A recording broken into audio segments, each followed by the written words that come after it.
Hey, Fandom, it's me here for a comics show. Happy New Year. It's the first week of comics for this year. There's a lot of good stuff. Marvel's got their all new Marvel Now .1 out, all new Marvel Now first issues and jump on points and all that stuff. There's a new preview thing for that. And we got the .1. And it was fun. I like these .1 issues. They've done it a couple times now of the big fatties that, full of pages and full of samples of the new books, but the sample pages are all original material. It's not just, well, here's the first few pages of Black Widow or whatnot. I really liked it. I like the sampler. I like the Loki setup and in between pages, all that stuff, the framing sequence with Loki. I loved Loki with Gillen, and I liked him a lot in Young Avengers, so I was extremely hesitant for this Loki Agent of Asgard, but I dug it. I liked it. I think dude has a voice for Loki. I think it was a lot of fun. Silver Surfer was great in here. Has a big Doctor Who type of feel to it to me. He has a companion, he's kind of, he's not a Time Lord, but he's a space dude on a surfboard, and the surfboard's kind of like the TARDIS, and, there's comparisons to be made. But it's Dan Slott. It was funny. I really dug it. I loved the art. I loved Allred since Madman, so, great stuff there. The all-new Invaders, little weird concept. Not really into Kree much, personally, but I am really into James Robinson, and I like him doing stuff with characters with rich, deep legacy, like he did in Starman and JSA, Golden Age and all that. So dealing with these characters, this is the modern incarnations of these characters. He's Winter Soldier. It's not like, time-tossed Bucky, but I'm interested in the book. The preview pages, they're all right. Black Widow, freaking loved Black Widow. It's phenomenal. It's like Hawkeye and feel. I'll get into that later. And Avengers World was fine. Miss Marvel is, I need more than just the pages here to really go on it. She's obviously a different culture, and there's been a lot of hoopla about that, which that's cool. I'm glad to see comics get press at any time, especially press that's positive. But as far as a critical analysis of it, I'd have to actually read the entire first issue and not just these snippet pages. But the .1 was good. Black Widow is my pick of the week. I love this. I love this book since Nathan Edmondson told me about it way back in July. He was telling me dude, I got this phenomenal book coming out. It's like Hawkeye, not Hawkeye in tone, but Hawkeye in that it's like a creator-owned book done for Marvel. It has its unique trade dress, art style. Phil Noto's art is very unique, sets the tone just like Aja. And like Hawkeye, where it's like he's an Avenger, here's what he does when he's not an Avenger. This is Black Widow. She's an Avenger. Here's what she does to get atonement for all the wrong she's done when she's not being an Avenger. And her atonement sometimes involves killing people, but killing the right people for the right reasons instead of the wrong people for the wrong reasons. And she has a cute kitty cat, and I just like her character in here. She was a supporting character here and there. She was always a badass. She was cool, whatever. But to really dig into who she is and get to know who she is, and not just the BS that she puts out there. And she's still throwing out BS. She's still saying this is who I am. Psych. No, it's not. But it's peeling back the layers, and I really enjoyed it. And the art was great, and I'm totally digging this Black Widow. I highly recommend it. Avengers World, yes, this is another Avengers book. No, it's not. Let me explain. Okay, it's Hickman and Spencer who have been co-writing Avengers, and Avengers, if you have been getting it, it's been coming out twice a month. Well, now it's not. Now the Avengers book's only coming out once a month, and this is coming out once a month in its stead, so you're getting two Avengers books, both by Hickman. Spencer's co-writing this. So you're getting the same amount of Avengers, and this book is kind of more planet spanning and beyond, where Avengers maybe will just be localized stuff. I don't know, but I like the issue. You guys know I love Nick Spencer. Hickman's great. He proved himself on Avengers so far and Infinity. So it's a fun book, and it's like a companion title to Avengers. Avengers supposedly isn't coming out twice a month now. That's what I've been told, and I'm relaying to you what I've been told. But here's what I'm going to do for people locally. Since I love both of these books, especially Black Widow, I know a lot of people aren't going to give it a shot because, a lot of people don't have any real affinity to Black Widow. I'm going to say, if you buy Avengers World, you'll get this free. If you buy this, you'll get Avengers World free. Whatever. You pay for one of them. Or you can get them both half off. That's the same thing. I don't care. But you're only paying for one. And, you know, I can only do that for my store because that's the only thing I have control over. But I think you should try both those books, especially Black Widow. So I'm kind of like squeezing in there with the Avengers, which, you know, cool. All new X Factor. It's the same old guy, Peter David, which is great. I like Peter David on Fringe Mutants. I liked him on the X Factor. Maddox, Multiple Man was awesome. Now it's Polaris and Gambit are kind of the main characters with Quicksilver in there too. It's cool. The first issue is a little bit all set up, but he definitely has a voice for Gambit. You can definitely see he's having fun writing Gambit, and I had fun reading Gambit. Polaris is cool. He has a voice for Polaris. They're a corporate team, and it felt kind of JLI, Maxwell Lordy, like, you know, these characters might have their public persona as heroes, but here's what they're really like when they're just hanging out with each other. So it has promise. Obviously, Peter David has proven himself, doesn't need to prove himself to me, but the concept and execution of this corporate-based team hold promise and hold some affinity to me from JLA times and Maxwell Lord. So if you were getting X Factor, by all means, continue to get X Factor. If you are somewhat curious about it and want to get into a Peter David book, get it. It's cool. The art's great, and nice trade dress, nice feel. This is my kind of Wolverine. Savage Wolverine has this big number 1 to confuse the hell out of you when it's actually issue 14 point now. Ignore the now. It's really 14. I don't think there's going to be another 14. It's just 14 point now because now's the time to jump on. There's a big number 1 on it. And what this is like prohibition era, you know, America with Wolverine in that era. And he's, you know, bootlegging, obviously, because, you know, he needs his alcohol. And, you know, it's like there was Jim Crow laws. Apparently, if you didn't know, there was a time where there was like Jim Beam laws where it was illegal to have alcohol in America. Weird, huh?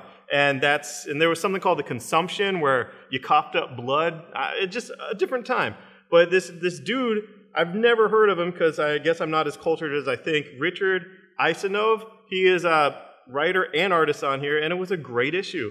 I really like stuff with Wolverine, with this character, with this longevity, and a specific attitude, a specific just persona of Wolverine Logan. I like to see him in different time periods. I don't want to just see more spandex Wolverine hanging out with more heroes fighting more villains. This is the type of Wolverine I want. It's, you know, I'd like to think of it as a thinking person's Wolverine, but I like to think of myself as a thinking person, so whatever. And here's what I think about this. Okay, I love Cornell. You guys know I love Cornell. Lost opportunity they didn't do Booster Gold for the New 52 like Dr. Hui jumped through time, but I digress. This is the conclusion.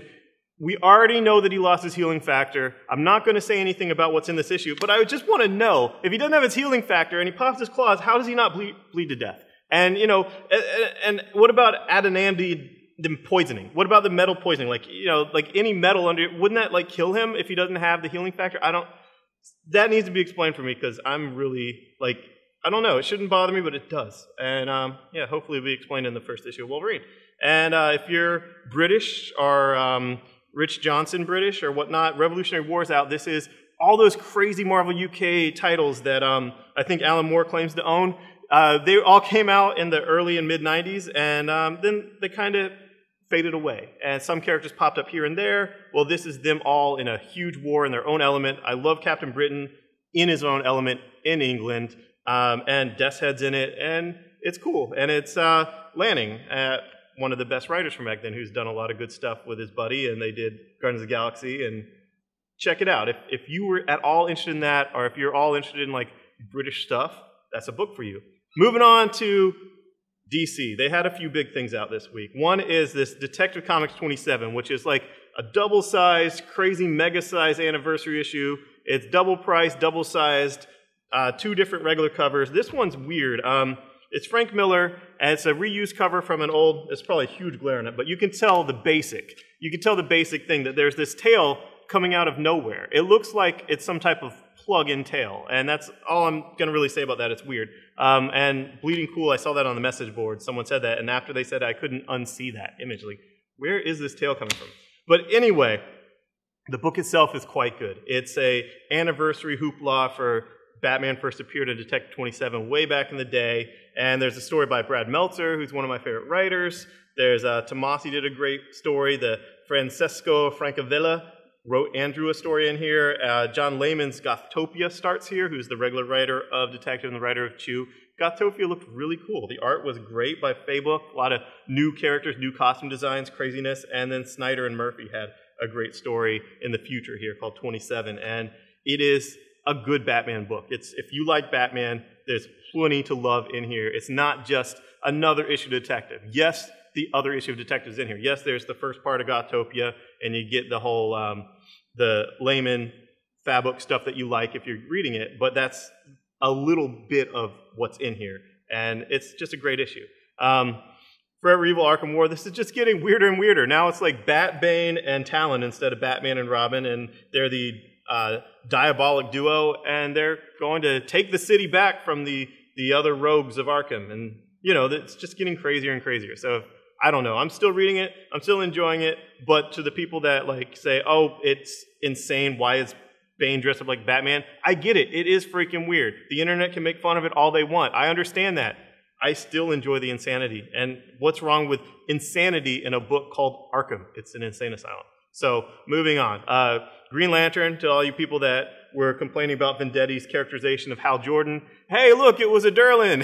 Shapeshifters, not spoilers to the cover. Woo! Okay, so anyway, Hal Jordan, I like his characterization in this. I like that, yes, he's the greatest Green Lantern, but as a solo, not as a leader. He was never a trainer. He was never a leader. He's the type of guy that leaps first and figures out how he's going to land, where he's going to land while he's falling. That's not indicative of a good leader that has people behind him, following him. That's ridiculous. If Hal Jordan jumped off a bridge, would you? And half the Corps like, no. I wouldn't. That guy's crazy. So I'm digging this. I'm digging this war. I'm digging the Durlins. I'm digging all this crazy stuff that's coming out of this reservoir. There's more stuff to do with St. Walker in here if people were curious about that. And I'm just really digging that. I'm excited about what we have coming for 2814. It's, 2814 is the sector of space that Earth's in, that we live in. And 2814 is also a date coming up, February 8th, 2014. And we're going to have Charles Soule here for a big deal type of Green Lantern party. So, yay, Charles Soule did Swamp Thing! And this issue kind of culminated this entire story arc that he did, the big, larger story arc. He was doing a lot of small little stories. This was brilliant, and I loved it, and I love you, Charles Soule. You are the man. He changed the green. He changed a lot of cool stuff while respecting the past and telling a really cool story. I'm not going to spoil any of it, but this is the issue where it all comes together. And Swamp Thing, I really fell in love with Brian K. Vaughan when he wrote Swamp Thing, and this is in print for the first time. So I can finally sell this. This is some of the first Brian K. Vaughan stuff ever.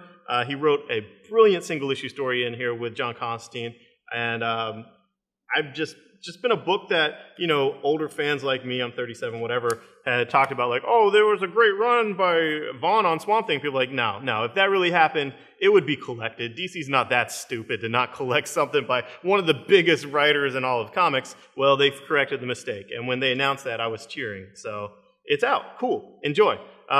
Moving on to indie stuff, creator-owned stuff, and franchise stuff. We have Afterlife with Archie. This book is on all of the best of 2013 lists. Seriously, it is not for kids. It's actually a real horror zombie book. It's not just, look, there's like a Riverdale Scooby-Doo. Oh, it's not a zombie. They pull off the mask and it's, actually the principal. No, the principal is a zombie. And Jughead the zombie, that's from the first issue. And it just gets worse and worse. And what's really great about this book is the art by Francesco. He is the man, and it's so creepy, and his color palette is just so perfect for horror, and I love it. If you have any inclination to give this a shot, please do it. You will literally thank me for it. Literally. I mean, unless you're just very unappreciative. But it's a great book, and we have the Phantom variant because we're a Phantom store, and this is a book to take a big chance on. So I loved it. Adventure Time Flipside #1. This is different creators on this, and the creators make this book. It was awesome, and it's Paul Tobin, who you guys know from all kinds of work on all ages books and whatnot for Marvel, and he's a great writer. Also, Colleen Coover co-wrote it, and the art is just brilliant. And give it a shot. If you're reading the main title, give this a shot. If you've always wanted to try an Adventure Time, but it's on like issue 23 now, so what do? You give this one a shot. See if you like it. Moving on from all ages stuff to sex. We got Sex Criminals #4. If you're reading this, it's for mature readers, duh.